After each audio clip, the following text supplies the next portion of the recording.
Bonjour à toutes et à tous, et nous voici dans cette nouvelle vidéo donc, sur le bilan de la Xbox Series.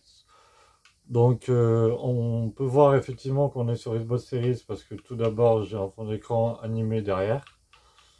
Après, deuxièmement, quand nous allons là,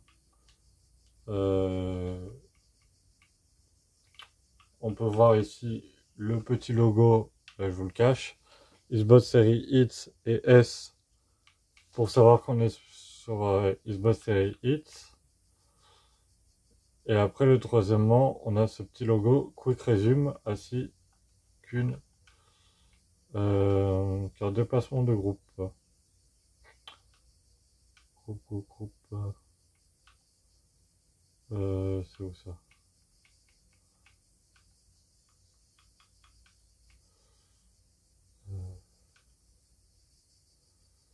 Recherche de groupe, je crois que c'est là. Non.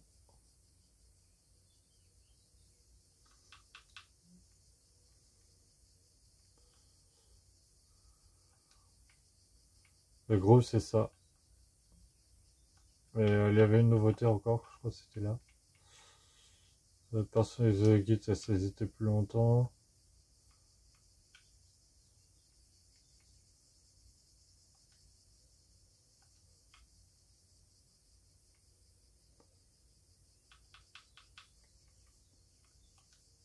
Voilà, c'est là. Déplacer les groupes. Donc on peut effectivement, par exemple, dire ça devant ça. Je vais vous montrer ce que ça donne. Voilà, tout simplement. Bon, c'est rien de spécifique, mais ça fait partie des nouveautés de la Xbox Series X. Et donc, on va parler. Donc, ça, c'est pour vérifier qu'on est bien sur Xbox Series X. Parce que le problème de l'Xbox Series, c'est ce que vous avez en face, c'est un écran Xbox One, à part ce qu'on a vu, le fond d'écran particule, donc le fond d'écran original et tout, c'est l'un des derniers fonds d'écran. Mais il y en a d'autres, fonds d'écran animés. Je vais vous les montrer, on va dans paramètres, personnalisation, mon arrière-plan animé, voilà. Tout ça, c'est exclusif à la Xbox Series X. Donc voilà.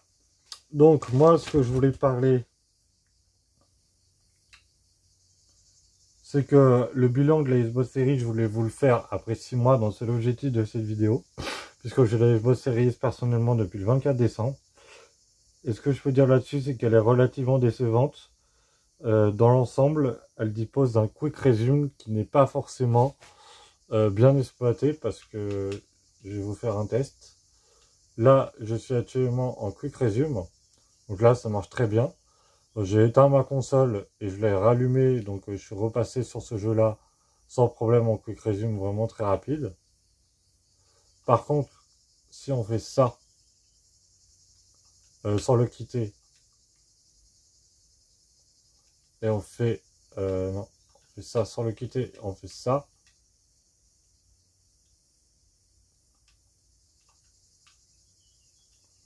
quitter vers le menu principal, et ça désactive le quick resume en fait. La statue a échoué, vous voyez, et on est obligé de tout recommencer.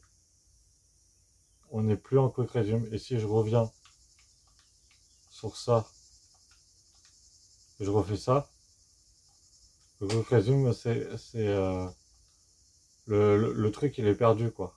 Regarde, j'ai complètement zappé le quick resume. Donc le quick resume, ça marche que si vous êtes sur un profil. Par exemple, donc là, on peut voir effectivement les jeux sur un quick resume dans State of Desert 1, Far Cry New Dawn. Donc, si par exemple on prend ça,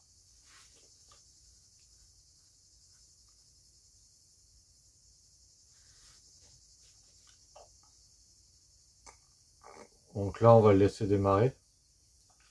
On va sur State of Desert 2, par exemple.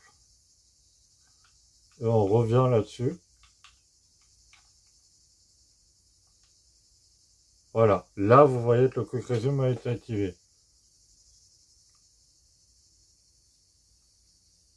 Donc dans ce cas-là, ça fonctionne, mais ça fonctionne que si vous êtes sur le même profil et en fond d'éteindre la console et la rallumer, ça fonctionne pas forcément correctement. Et donc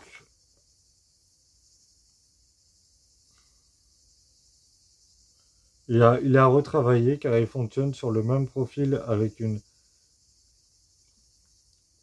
un arrêt net sur Far Cry New Dawn. Par exemple, cela faut atteindre puis rallumer les jeux, comme je vous ai montré. Ensuite, le quick resume est perdu. Ensuite, le quick resume il est perdu en changement de profil, il se désactive comme on l'a vu. Et le problème, c'est que aussi, un problème majeur, c'est qu'impossible de savoir quel profil utilise le quick resume. Donc, par exemple, si votre pote est en train de jouer à je sais pas quoi, imaginons que là on est en train de jouer à Yooka-Laylee, et imaginons que on se lève le matin et on sait plus ce qui se passe ou quoi que ce soit, bah, on n'a aucun moyen de savoir quel profil utiliser le quick resume sur Yooka-Laylee. Tout ce qu'on peut savoir, c'est ça. Heureusement, d'ailleurs, c'est depuis pas longtemps, je crois que c'est depuis mai, tout ce qu'on peut savoir, c'est ça. Mais par exemple, on peut pas savoir que si je vais sur un autre profil, voilà, par exemple ça, je vais sur accueil, je vais sur quick resume, là on a les mêmes jeux en quick resume. Donc, je peux pas savoir par exemple que c'est lui qui utilise Yooka-Laylee. Là, il est perdu, regardez. Donc ça c'est un vrai... Ah non. Là c'est mis en quick resume, d'accord. Bah, en tout cas c'est très vague et c'est un point négatif. Pour une fois ça marche, je suis choqué pour la vidéo. Mais en tout cas ça le perd, le changement de profil ça le perd. Et il faudrait que... Moi ce que je conseillerais à Microsoft c'est qu'il faudrait qu'ils mettent par exemple là-dessus, donc mes jeux applications, afficher tout, voilà, quick resume, qu'ils mettent, je sais pas moi, là en dessous, un petit truc en disant le profil Flores 060 à utiliser, le profil Firewall Reverflow 060 à utiliser Far Cry, pour être un peu plus précis, parce que c'est encore un peu flou pour mon cas, ça marche pas forcément bien. Donc pour le quick resume, ça a dû être une grosse nouveauté du Slave, mais ça a beaucoup travaillé. Donc je lui ai mis 3 sur 10 pour le quick resume. Parce que c'est beaucoup trop flou et ça marche pas forcément tout le temps. Après c'est une bonne idée. Ce qui est par contre,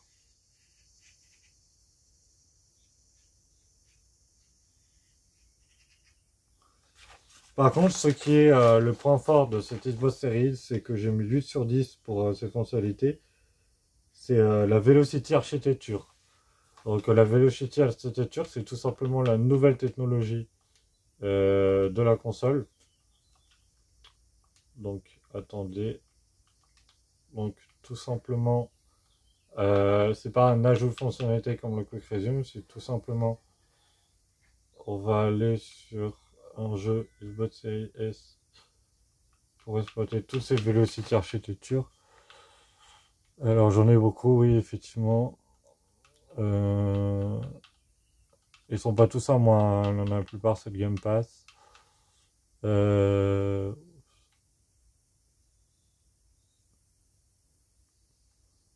Un bon jeu Xbox Series et S, bah, on peut aller sur Watch Dogs Legion d'ailleurs.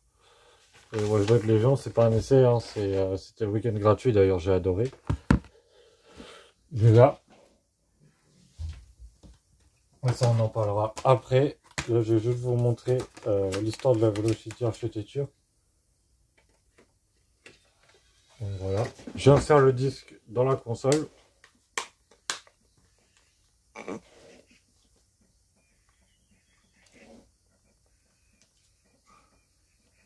Donc voilà.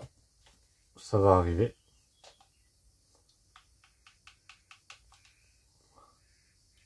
Voilà. Donc là, on tombe effectivement sur Watch Dogs Legion.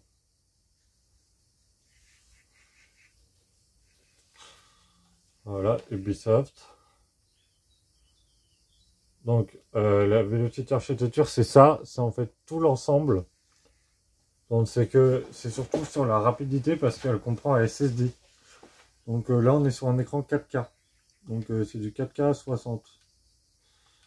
Donc, je vais vous montrer après pour vérifier. Donc là vous voyez qu'on se connecte. Après s'il n'y a pas de son, c'est normal, on pause. C'est juste un test pour vous montrer vraiment que les temps de chargement sont vraiment très réduits.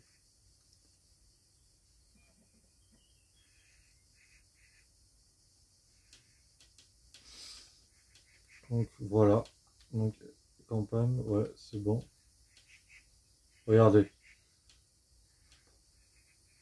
Par rapport à une Xbox One, la rapidité que c'est. C'est bien aussi pour les vidéos YouTube.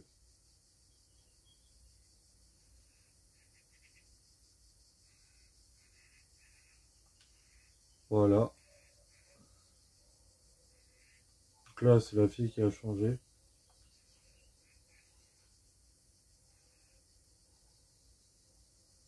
Regardez quand même cette magnifique qualité graphique parce que Watch Dogs Legion a eu ça aussi, effectivement, ça il n'y a pas longtemps. Je crois que c'est encore plus beau que ce que j'avais vu auparavant parce que j'avais joué lors du week-end gratuit. Je crois que c'était en. Je sais plus quand c'était, je crois que c'était en mars.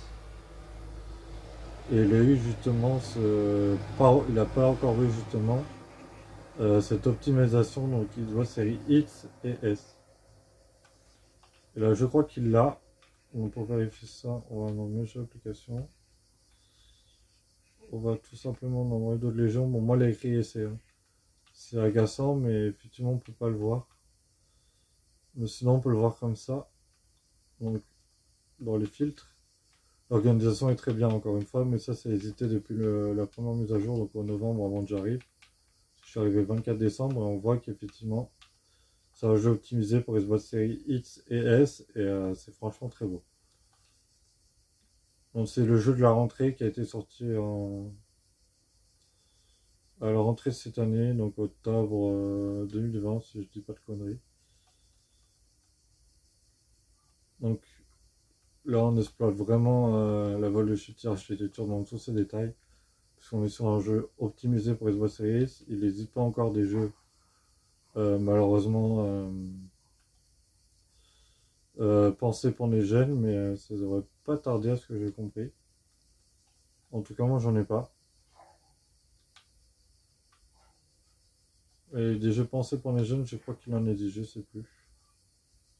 En tout cas, on n'est pas loin. Bon, je vais vous montrer le temps de chargement. Voilà. Je fais exprès de mourir. Même si c'est pas facile. Voilà. Donc quand je suis arrêté, je change d'agent. Donc on va prendre n'importe qui. Lui, j'aime beaucoup. Voilà, choisir cet agent. Voilà. Et regardez la rapidité que ça prend quand tu meurs. Voilà. À peine, voilà. C'est vraiment hyper rapide. Donc j'ai mesuré ça plus tard, mais je vous ai fait des gameplays là-dessus il y a longtemps sur ma chaîne YouTube, d'ailleurs sur la même. Si vous voulez voir quelques jeux en détail, je crois que la Yooka-Laylee, il y a pas mal de jeux, Impossible. J'avais fait avec ma One S qui est toujours là, mais j'avais fait avec ma One S à côté. Et effectivement, le Velocity Architecture, c'est le gros point fort, donc 8 sur 10. Puisque effectivement, ça rend une immersion d'image plus captivant. Donc voilà, pour la Velocity Architecture, un très bon point. En fait, la rapidité, on croirait que c'est rien. En fait, c'est vachement bien puisqu'on gagne énormément de temps et on est plus centré sur le jeu. Par exemple, si je meurs, bah, des fois, souvent, les gens ils font autre chose, ils regardent sur leur téléphone et tout, et ils savent plus ce qu'il fait. Donc, c'est tout bête, hein. Et le fait d'avoir un temps de chargement hyper réduit, comme ce que je vous ai montré, bah, ça propose effectivement le cerveau est plus centré sur le jeu et on gagne plus de temps. Donc, on a une meilleure expérience de jeu. C'est tout bête. Et voici la jaquette d'un jeu Xbox, donc Watch Dogs Legion, celui qui est là, qui est derrière, donc Xbox Series X. Donc j'ai voulu effectivement avoir un jeu pour vous montrer effectivement ce que ça donne. Et on voit qu'effectivement c'est la même jaquette qu'un jeu Xbox One, donc je suis assez déçu puisque Microsoft s'est pas foulé. Regardez, c'est exactement la même, sauf que là, il y a écrit Xbox Series X. Attends, je vous le gâche, ici. Et un jeu next-gen, à ce que j'ai compris, on enlève juste ça. Et là, c'est une jaquette next-gen. Donc, ils sont vraiment pas foulés pour la jaquette, c'est dommage, comparé à PS5 où ils ont vraiment changé de couleur, etc. C'est un détail, mais bon, c'est quand même mieux. Et là, on voit que c'est un jeu cross-gen, puisqu'il y a écrit Xbox One, Xbox Series X. Donc voilà, pour la jaquette. Après, ce que je voulais vous parler, c'était un très bon point également de cette console, c'est le Smart Delivery, donc juste là. Donc le Smart Delivery, c'est en fait tout simplement ce que vous voyez là à l'écran, c'est qu'on peut le faire gratuitement. Donc c'est-à-dire que là, vous avez la version next-gen. Donc je crois qu'il peut être enlevé. Je vais voir. Parce que ça ne s'arrête pas là, hein, heureusement. Vous allez là, vous allez dans...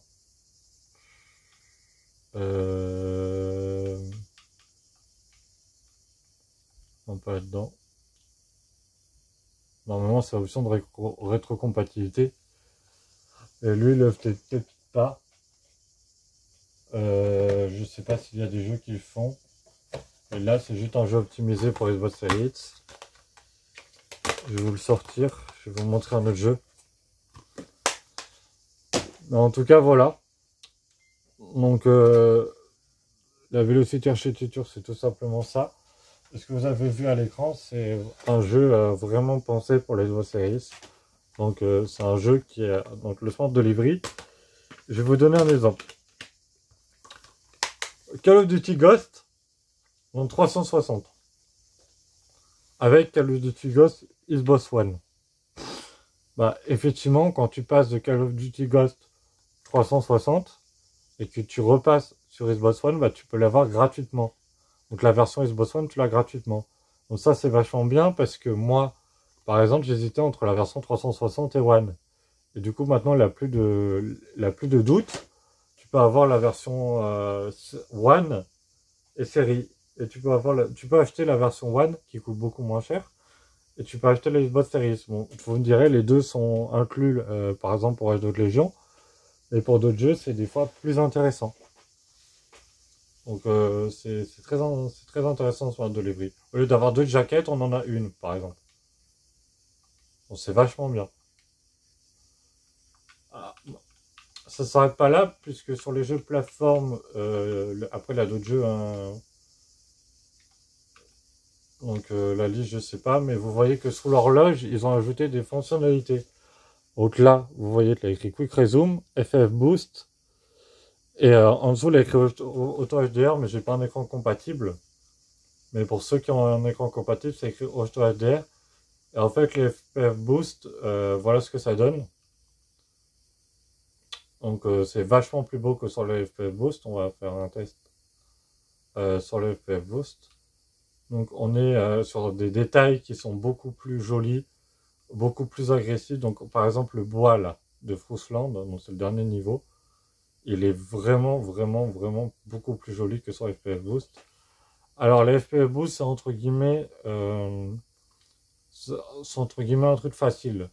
Puisque ça permet effectivement, sans une intervention des développeurs, de booster les FPS. Donc, les FPS, c'est tout ce qui est la vitesse du jeu.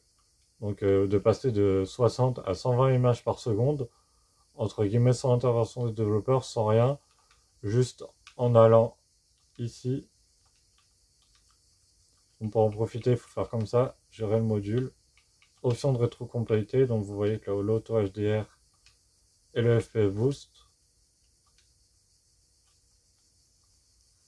Donc on peut le désactiver et le réactiver comme bon ensemble. Donc ça, c'est un très très gros point important de l'Xbox Series. Donc c'est arrivé en mars dernier.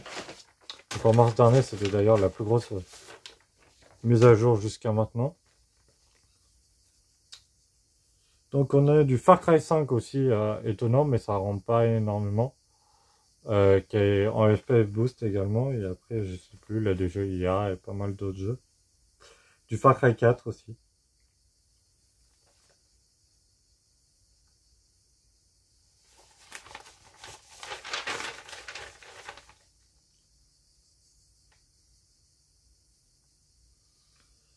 Et le Auto HDR, il y a aussi le Ray Tracing.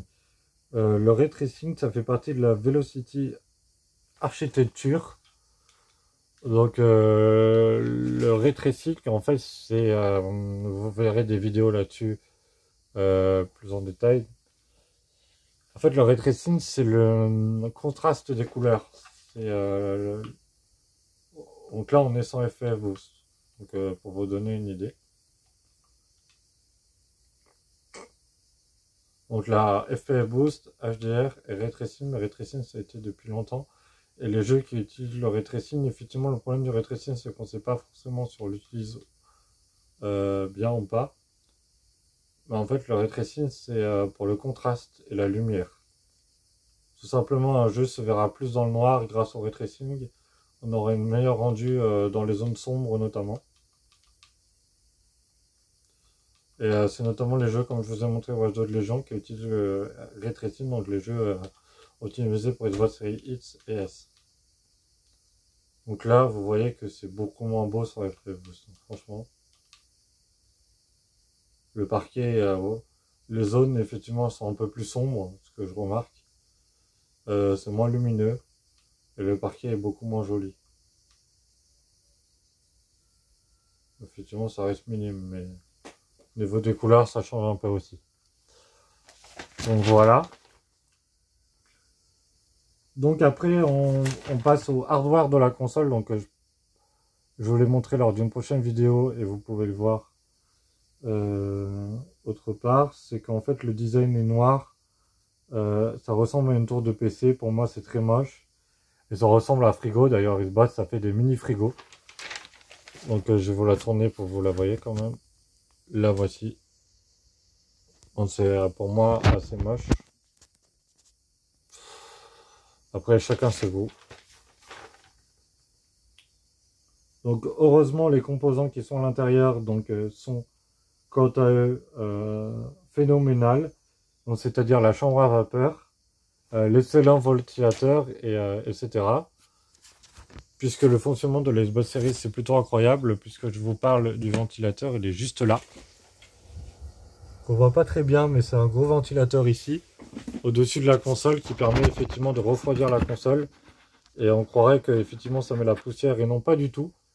Et au niveau du silence, la chambre à vapeur, ça permet effectivement de mettre silencieux, puisque tout l'air est concentré au-dessus du ventilateur. Et effectivement, on voit que la Xbox Series est très silencieuse, et que ces composants à l'intérieur sont vraiment phénoménales. Ça marche super bien. Franchement, je peux jouer à 2 h du matin sans que ma soeur soit dérangée par le bruit. Elle n'entendra rien du tout, personne n'entend. On peut jouer en cachette, mais je ne vous le conseille pas, mais voilà. On peut vraiment faire plein de choses, c'est vraiment très silencieux, ça dérange vraiment personne. Donc ça, c'est un gros point positif, on l'entend même pas. Là j'ai pas mis le son sur la télé, et je peux vous dire que je l'entends même pas. On s'arrête pour voir? Vraiment pas. La seule fois où on l'entend très bien, c'est quand on installe un jeu sur un disque, quand le disque travaille pour l'installation d'un jeu, mais c'est tout. Globalement, le silence est respecté. Donc ça, c'est pour les composants qui sont vraiment phénoménales. La chaleur, effectivement, est très bien faite aussi. C'est ça aussi qui permet de la soupape, qui permet un bon rétrécissement de la chaleur.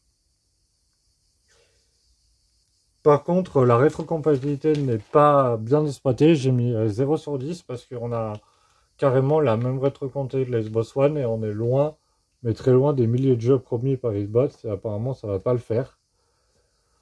Donc pour vous montrer un jeu rétrocompatible, normalement c'est un jeu sur disque. Donc c'est par exemple Far Cry 3. Far Cry 3 c'est un jeu... Ah, bah il faut insérer le disque de jeu.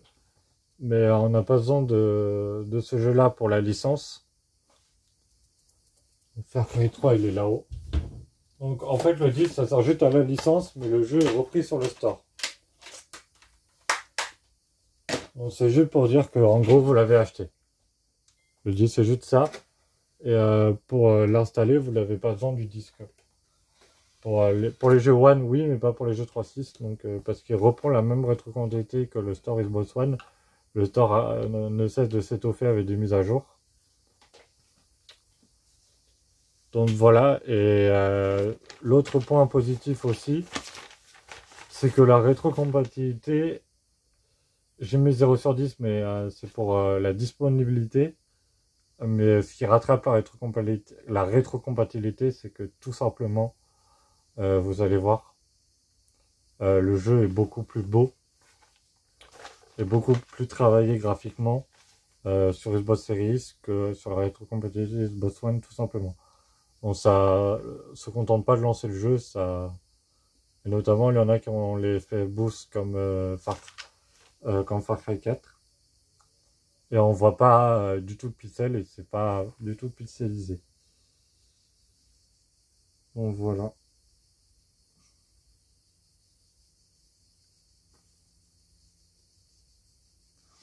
Donc pour l'interface de l'Xbox One, j'ai mis 1 sur 10 parce qu'on a quand même des petites nouveautés mais qui sont pas...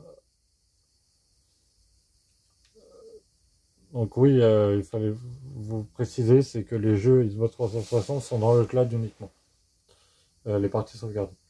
Et les succès, ils sont pas... Ils y sont pas. Ça, c'est 2 points négatifs.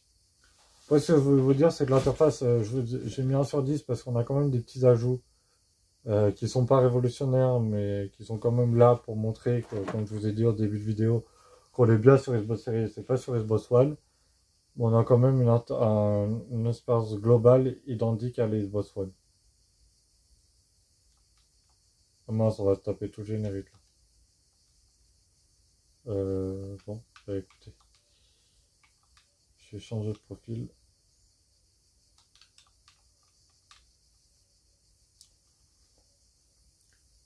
Si on se tape tout le générique, c'est pas bon. Voilà donc. Attendez.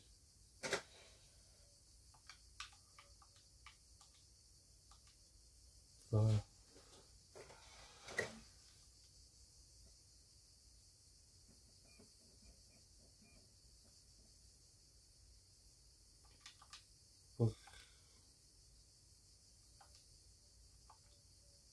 Oh putain.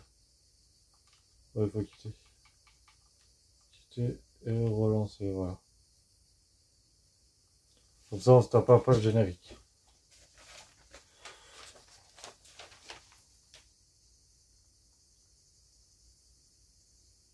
Donc pour la conclusion, ce n'est clairement pas la console de la 9e génération, car c'est la Xbox One qui est une console de 9e génération. Pour moi, ce fut carrément une Xbox One X améliorée, tant qu'on n'aura pas de nouvelle interface. Donc je lui ai mis une petite note de 11 sur 20. Après, on n'a pas parlé de la manette. Donc la manette Xbox Series étant qu'à elle plus confortable, ce qui la rend plus plaisante, on voit que le non-changement de la structure de la manette est retravaillé, rattrapé et assumé par le constructeur, car une autre structure ne serait pas de refus. La capture et partage imprimé sur la next-gen est impossible d'effet, car une diffusion en direct sur PC, alors que la fonction sur Xbox One, toujours ce système de partage sur OneDrive à courte durée, facile à utiliser. Une nouvelle génération dans les choux. Donc là en fait on parle des 2 derniers points. Donc les 2 derniers points, c'est effectivement la manette. Donc la manette Xbox Series, la voici. Donc comme vous voyez, c'est la même manette que la One. Elle est plus petite ou plus grande, ça je sais pas. Ma soeur a dit qu'elle est plus grande, m'a dit qu'elle est plus petite que la One S. Et on voit que effectivement c'est la même que la manette One S. On voit la différence avec le bouton au milieu qui est le bouton Share. C'est ça, manette One S. ici. Et je l'ai mis 6 sur 10 parce qu'elle est beaucoup plus confortable et la prise en main était beaucoup plus améliorée tout simplement. Puisqu'il a des grippes un peu partout, il a des grippes ici, il a des grippes ici. Voilà. Donc c'est tout simplement plus confortable et ça force plus le joueur à jouer avec.